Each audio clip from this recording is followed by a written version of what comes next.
So now we're really proud to bring Nancy Acevedo-Gil from sister campus, CSU San Bernardino. Did I say that correctly? And I have her bio here, so let me just grab it and tell you a little bit about her, and I suspect she'll probably tell you a little more. She is at she's in the Department of Educational Leadership down there at San Bernardino. She's an interdisciplinary scholar. She focuses on critical race and Chicana feminist theories to examine transitions along the higher education pipeline for Latinx students. Her research has received recognition from the University of California, the All-Campus Consortium on Research and Diversity, the MDRC, and the American Association for Higher Education. Were you an AHI fellow too? Yeah. So I was actually an AHI fellow in 1998. Before it was even called AHI, it was called something else in those days, but some time ago. A first-generation college student, Dr. Acevedo-Gil grew up in Northern California, working in the agricultural fields alongside her parents. She earned a BA in Chicano Studies, Legal Studies, and Social Welfare from UC Berkeley.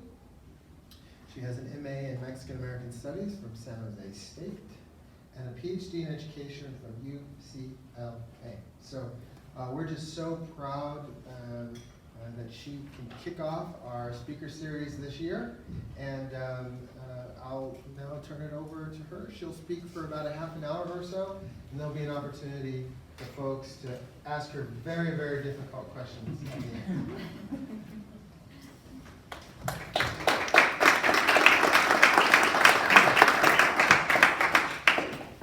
Thank you, everyone.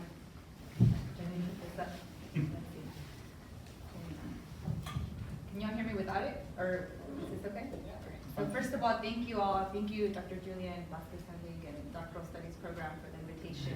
It's definitely an honor to be here, to be home.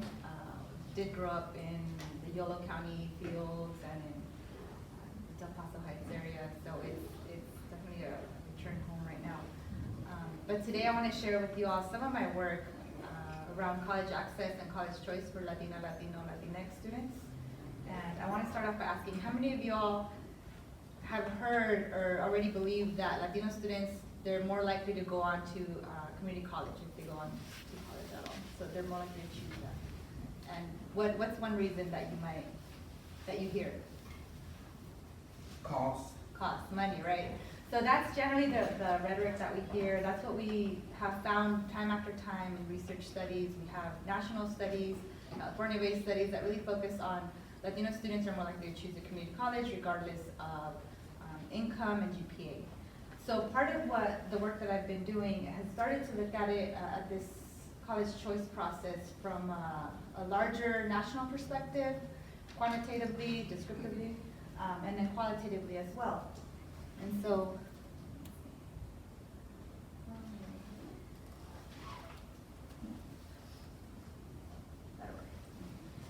so what we find though is that when we disaggregate this data by state, the picture looks a little different, right?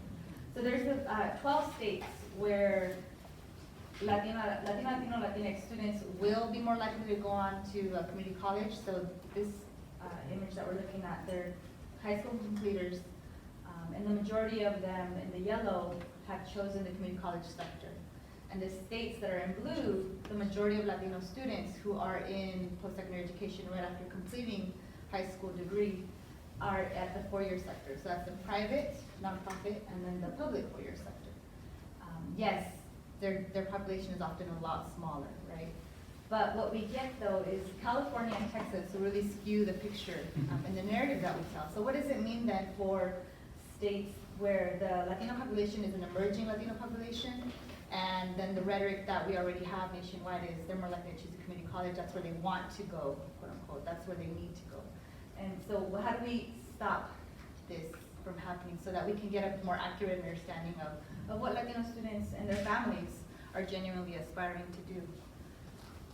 And so, let's see. There's no on and off button on the side. There we go. Thank you. When all else fails, read the directions. That's my chemistry teacher used to say.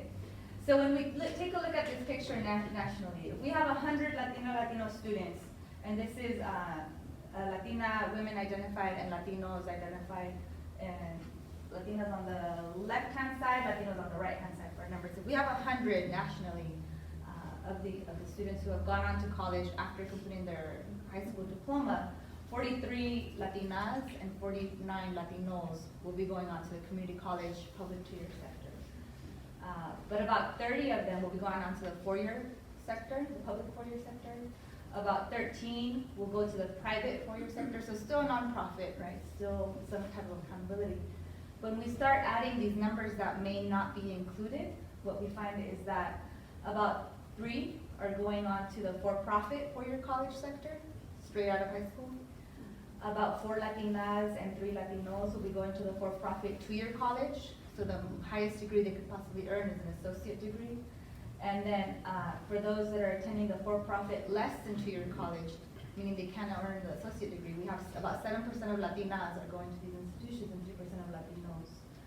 So what we get then is we start to tease apart this understanding of what's happening to Latinas and Latinos after high school. What does it mean for this percentage of students, particularly the Latinas, that are choosing these for-profit to less than two-year college sectors, where they're less likely to finish with any kind of certificate, more likely to finish with more debt, right? What does it mean for our students with the information that they might be getting?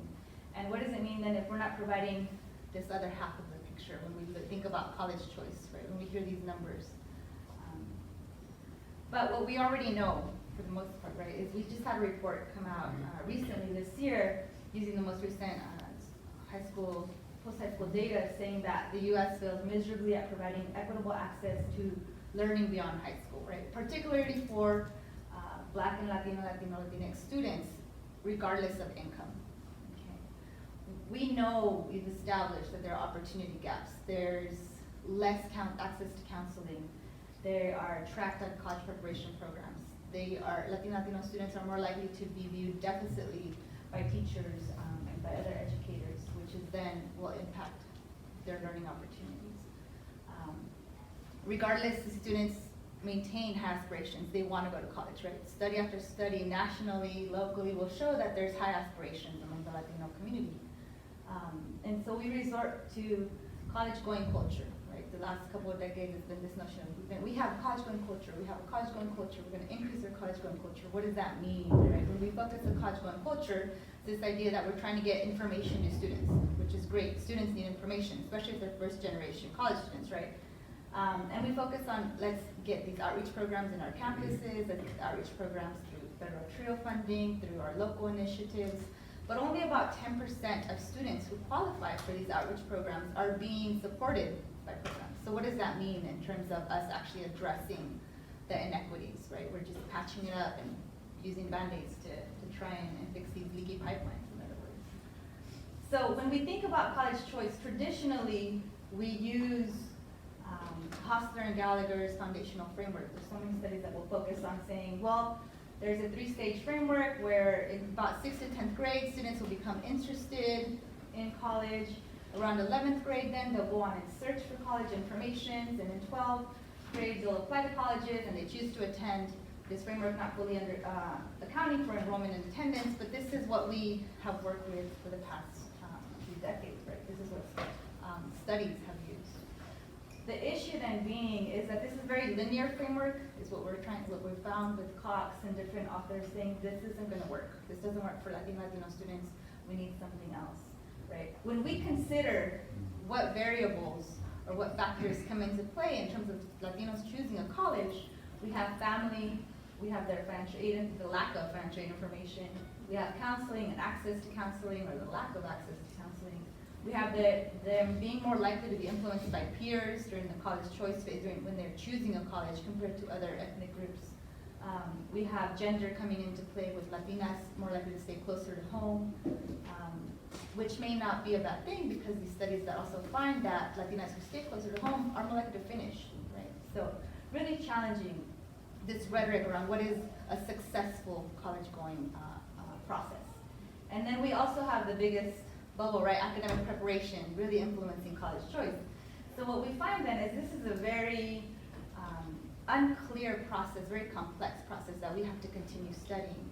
And while we have frameworks like Perna's 2006 four-layer model, where she really starts to say, okay, we need to think about context, higher ed context, K-12 context, it's still this linear process, right? This stage 1, 2, 3, and what we need to continue thinking about is, well, what does the process look like? How does the student choose college? And I'm thinking that if we start to understand this process, we can begin to explain this gap between college aspirations, which about 83% of students are aspiring to go to college, and expectations, meaning about 60% or so are actually expecting that they will attend college. Right? They're anticipating all these obstacles, they're seeing them coming. So as we think about the theories that are out there, we also, in my opinion, because of my interdisciplinary background, it's important to think about what else is out there besides the traditional sociological, econometric type of models that we have out there. So Florian Saldúa argues, what is considered theory in the dominant academic community is not necessarily what counts as theory for women of color. Necesitamos teorías, we need theories, that will rewrite history using race, class, gender, and ethnicity as categories of analysis, right? And Gloria Saldúa is coming from a Chicana feminist, Chicano studies, the field of Chicano studies.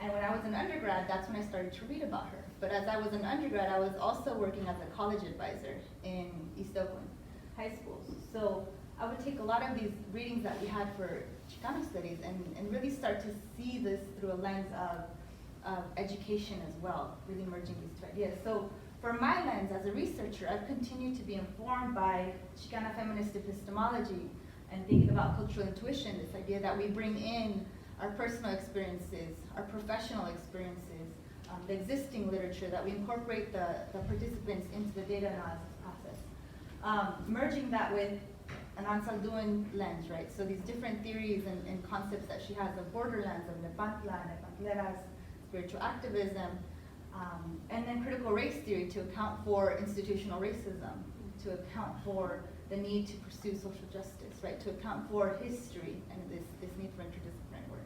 And that's where I'm situated, being able to use these different lenses, which might be part of why I see things a little differently when we think of college choice, right? So when I was thinking of college choice through these lenses, it was originally going back to being a college advisor, and I was so excited to be working with high school students, mostly Latinos at that school. So excited that they got into four-year colleges. We really worked on getting their classes made up. And then the fall, after they were accepted or admitted, that summer passed and then fall comes, and I have to go through and really go to the student clearinghouse and find where they enrolled.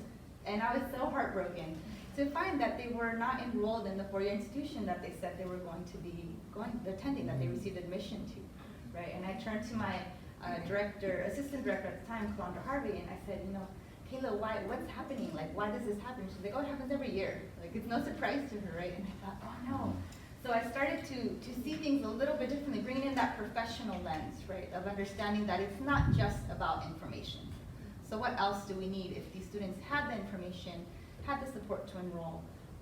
What else was going on? Right? Really challenging this notion that we just need to provide more information. What else is happening, right? So when I started to think about college choice, and it was through my dissertation data that really the students, those participants, are the ones that started to allow me to see this alignment between their college choice experiences and this conocimiento theoretical framework from Gloria Saldúa. And in the piece, you'll see that I use Perna's theoretical framework merged with Gloria Saldúa's theoretical framework to see college choice as this serpentine process, this cyclical, nonlinear, right, process where Latinx students reflect on the college information that they receive, but it's in relationship to their intersectional identities, right, their experiences that they're having. As a low-income, first-generation Latina leaving home, maybe being the primary caregiver for her parents, or being the primary support system for her siblings as the oldest, right? So that's what we don't take into account sometimes when we're dispensing college information. And so this College-Conocimiento pathway, it genuinely aims for students to develop a reflective college consciousness that's depicted through self-advocacy and supporting their peers as well throughout this college choice process, despite knowing that they'll continue to encounter obstacles, right? So I'm gonna walk you through this process a little bit so that we start with el arrebato, where students decide to attend college. El arrebato means like this earthquake, this shattering moment, right? This very definitive process where students will say, yes, I know I want to go to college. Then we go to Nepantia, where they start to search for college information.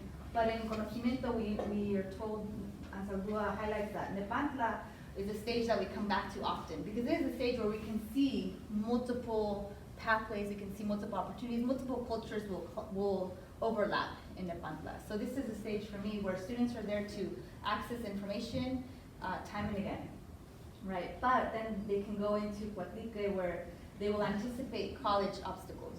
They'll be able to say, okay, you're telling me college costs this much, you're giving me an $11,000 ticket price.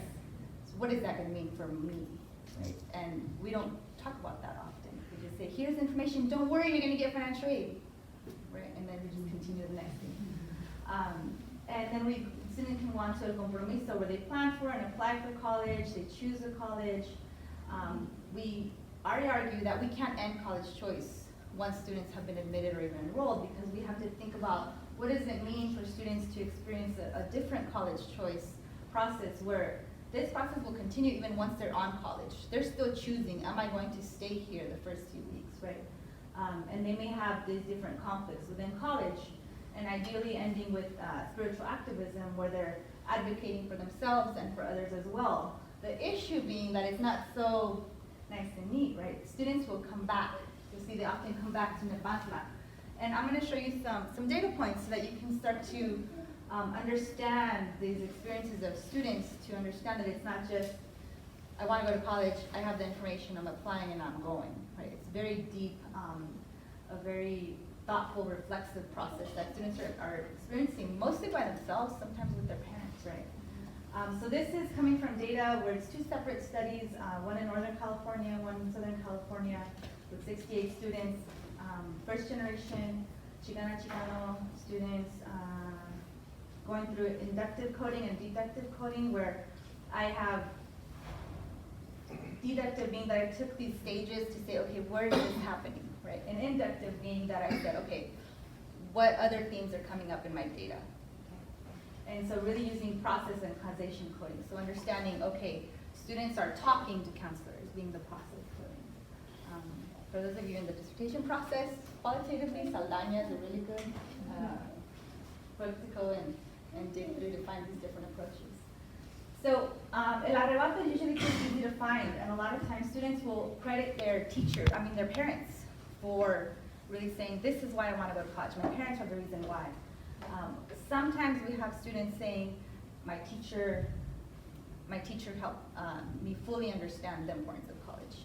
But oftentimes, more than not, it's the parents, and we already know this, right? But Antonio, during his interview, was able to share, he graduated from the Engineering Academy. He went on to study engineering at a CSU. And as we started his interview, he was really hesitant to say, well, my dad wasn't involved in this college choice process, it's all about my mom. And so he said, my mom, she's always wanted me to succeed, do better for myself. She's always told me, go to college. Sophomore year was my best year. I got the best engineer award and I got a plaque. My mom and my dad came to the event, and my dad, and then he started like tearing up. He said, sorry. And he says, that day when I received that award, he gave me a hug and he said, you know, I'm proud of you, son. That's one of the best things that's ever happened to me. Ever since that day, I've always wanted to make him proud. That motivated me to do more and actually go to college. Right, so this is a student who's, we're thinking, this student's gonna go to college for sure. There's no way, the student's getting awards, the teachers this must be their star student in their eyes, right? But it's this defining moment when the student says, I'm definitely gonna go to college, like I want it, right? So just this understanding that there's these different levels to aspiring to go to college. But what does it mean then for students as they're searching for information? So keeping in mind these opportunity gaps that we talked about, that the literature says already, right? The context. So Miguel, who's a second year student in the community college sector in Southern California, he explains, he says, I always wanted to pursue an education. I was really into the medical field, and that is what I'm currently going for. My parents pushed me. They're immigrants from Mexico, and they came here. They would always tell us that they came here to give us a better life, and that is pretty much what pushes my brothers and I. I was actually, and then he talks about, I was actually a TA, teaching assistant, in the Career Center for my senior year in high school. I actually learned a lot. I was able to do my FAFSA in there. I was able to do a lot. I was able to apply to schools, able to do my general application and common application for a variety of different schools. So they did help me a lot. And then he says that the counselor, she's not there anymore, but she answered every single question that I had at the moment. So what does it mean for a student? We might think, okay, you're a TA, this is an easy class, but this is the pivotal course that really helped establish his pathway to go on to college. The issue being that once he received the financial aid package, he wasn't able to afford a lot of these four-year college opportunities, right? So he chose the community college and then was ready to choose that transfer pathway. But in thinking about how do we contextualize the college search process, this was a student who had support from one person, one individual, right? An institutional agent, as our states. When we think about the majority of our students, they may not have access to that counselor, right? Especially not every day in day-to-day basis. So Alejandra, who's also a community college student, shared, the person who prepared me and told me to go to college and pursue my career and go to the university was a teacher, not my counselors. My counselors didn't believe in me because they thought that I was going to amount to nothing because I was going to a school where everybody was doomed for failure, right? So for a student to understand this, to see this, it's almost like they have this intuition, right? This ability to see beneath the data, the information that's given to them on a daily basis. And this is what Ansaldúa talks about as la facultad, right? This ability to see beneath the surface. And they have this insight that we may not be tapping into, right? That we're not acknowledging this as a strength. The students know their context better than anyone. So this is Jessica then, who graduated from high school with a 2.9 GPA, and she enrolled in a for-profit college.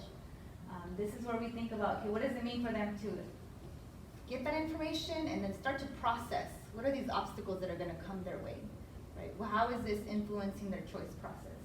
And so she explains, I was planning to apply to a four-year university, but now I think it's better that I go to community college first.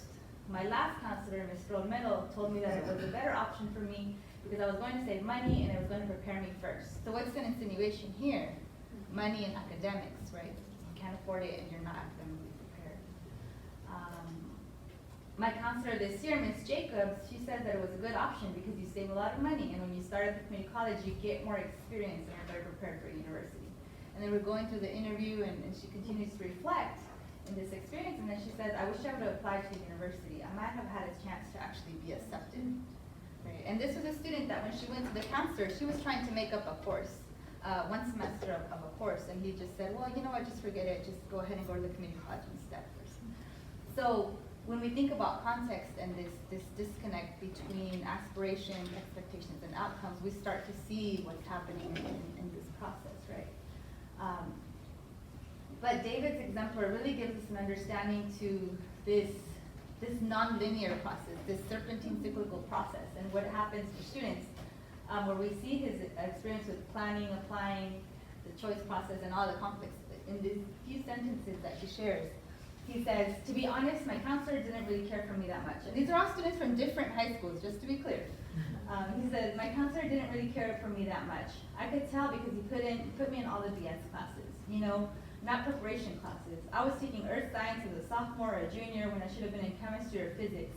But I think some of my teachers had a big influence because they saw that I had potential. And then he talks more and he says, well, actually, I had gotten a scholarship to go to a CSU, but my coach didn't input all of my information into the system. So when I had to go up there to get all of my registration done, my name wasn't in the system. So what does it mean for the student to be at that institution, show up, and not be on their list? And he said, this was around the last week of August. So my last chance was community college. By the time I had enrolled, I had missed the placement test, the math and English, right? He said, so I basically took the whole semester off and then came in spring. So in this exemplar, we see that level of persistence, determination, and just this desire for an education, right? But we also see that he had to choose college again. multiple times, right? And college choice isn't just wanna go, information, apply and go, right? We just have this different experience for the student, partly, I would argue, because of the institutional inequities, right? If we had more support system for teachers, for coaches, for counselors, they might look, his experience might be a little different. And then we have Elizabeth, who, throughout her college choice process, she shares a little bit about this insight, shares a little insight into what is this notion of spiritual activism. This notion that we're here for self-advocacy purposes and to support our friends as well. She says, I was a little nervous because my high school experience wasn't that good. I didn't feel as if I was really prepared for college. So this insight, right, that she says, you know, I'm not gonna be academically prepared. There's something missing at my school. Not in myself, but in my school and in my education. She says, I was pretty much nervous. I just felt as if I wasn't prepared for it. It was pretty much my best friend who encouraged me to do it, and we did it together, and that's how I ended up doing it, by the help of my peers. So this is a really clear example of what does it mean then to have the support of your peers as you're choosing a college. But at the same time, there's been more lately, a few studies that are pushing for how do we develop frameworks and theoretical models that account for students stopping in the process of choosing a college. So Emilia, who at one point was in this charter school that was sponsored by a local UC, very high-ranking school, and she had to apply and get in, but then she had to withdraw because of her academic experience there. She had to go to another high school. And so she explains what happened to her in terms of she stopped wanting to go to college. She stopped, she hit pause on that, and then during her second interview, which happened the semester right after her graduating high school, she explains where she was at. She says, it must have been early November when it clicked. My friends' parents were asking me, what are you going to do? What are your goals? What are your aspirations? So this moment to reflect, right, on what do I want? She says, I was like, I don't know, I want to be a nurse, I'm working. They're like, quit your job, what are you doing? They drilled me in telling them what I want to do, what I want to become. I was like, you're right, I need to save money, go to school, I don't want to be working at the store for the rest of my life, I want to do something better.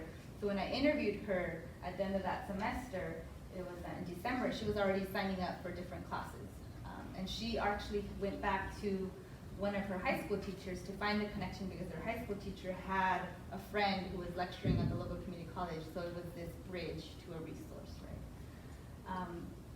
And then we hear from Roberto, who's a first-year student at the UC, this notion that this choice process continues, right? We continue to choose to stay in college or choose a different college sometimes. Because we have to think about what is that academic preparation. So this insight that students have, this facultad that they have foreseeing and anticipating obstacles, they then happen in reality, right? Where he says, it's overwhelming because I'm here, but I don't have the same skills as others. I don't have the same knowledge as them because their schools had a different level of teaching and learning. That's probably why I'm taking remedial college English and math, because my school didn't teach me to be at the college level, right? And then so, this lack of access to information continues. So for students who are in the community college sector particularly, we know that there's a lack of counseling available as well. So, Luis, who's a second-year community college student, explains a lot of times you would just have to wait a minimum of 1 to 2 hours just to talk to a counselor, and sometimes people don't have that kind of time to even, I'm pretty sure they all have the information we need. It's just getting access to the information is very hard because there's so many students. So this trend of we don't have enough counselors to serve you continues, right? But we see this strength in our students where this notion of spiritual activism, where they're here to support one another, clearly visible in Yesenia, she's at a UC institution. She explained in her first quarter, she says, only my roommates and me are Latinas. It's hard. When I go to class, I don't see them. They understand the struggles that I'm going through, and I can talk with them about not being as prepared as other students. We give each other hope, like, you gotta do this, don't give up, because a lot of us wanted to give up the first 3 weeks. If some of us have classes together, we help each other because we know we're at the same level. There's this Latina girl in my dorm, we have chemistry together, and I did not understand chemistry. She would help me, and I would help her. It was comfortable because we could talk Spanish, and we came from the same background. We weren't ashamed of saying it. We could say, I'm really confused. And she said, that was difficult, but I gotta be. So this importance of peer support continues, and this blurring between high school and post-secondary also is visible in our understanding, right?